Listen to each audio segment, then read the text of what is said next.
Okay, next up is Just Go With It. And this has got to be Adam Sandler's worst film since Little Nicky. And that's saying something. Adam Sandler has made a lot of critically panned films in the past, but I've actually always been a fan of his work. Now, some people may say that You Don't Mess With the Zohan wasn't a very good movie, or Bedtime Stories didn't appeal to his proper demographic, or even like Grown Ups wasn't a good movie. Thing is, I liked all three of those movies. Zohan was one of those movies that grew like Napoleon Dynamite, not quite in the same league, but still in the same comparison, where it kind of grows on you as you see it every morning. And when the first time I saw it, I was thinking, okay, this was funny, but not great. But then, as the years have gone by since it came out, I'm quoting it. I'm finding myself quoting the movie and some of the lines from it, and it had a nice quality to it. Bedtime Stories was a good children's film, good family film. Grown Ups, it's hard to fail with a cast that big. They could have done better, but at the same time, I was laughing all through it, so really I can't complain. And yes, and Adam Sandler, in my opinion, is one of the most enjoyable and most likable comedic actors, despite what I think a lot of critics say. But he's with Jennifer Aniston, who herself is very talented, but has fallen into a horrid place of complacency that she can break herself out if she used a jackhammer as well as an actual sledgehammer behind it trying to break out. This is the funk that Jennifer Aniston is in. She cannot seem to get anything grasped together. She cannot seem to put a proper character within her skills. And that is what happens in this film. Just Go With It stars Adam Sandler as Danny, a somewhat likable plastic surgeon who really his schemes of picking up women are just typical, what guys do sometimes and whatnot. He uses a wedding ring to pick up women. But then one day he doesn't wear the ring. He actually does meet a girl that he likes, but then she finds the ring after everything is said and done, or so we think. So he gets Jennifer Aniston who's his assistant named Catherine, to play his ex-wife and her kids to his pretend family.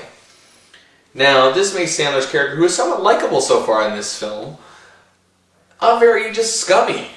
You know what I mean? This is just idiotic. Why would you want to root for a guy who's doing this? If they may even made an effort to make the character more likable, it might have worked.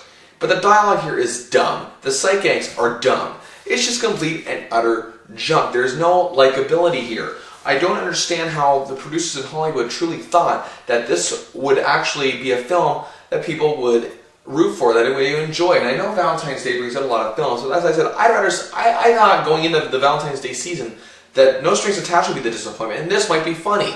I should have seen the warning signs that Jennifer Aniston being in a movie around Valentine's Day is just disaster enough as it is, knowing her track record. But the thing is that I actually thought Adam Sandler's quality might enhance, I guess you could say, her ever-falling resume. It hasn't. This movie really just falls flat on its face at every turn. The jokes have no substance to them, and when you make a romance film that has sight gags and it's supposed to be slapstick, you still have to make the characters likable. You still have to you want them to end up together.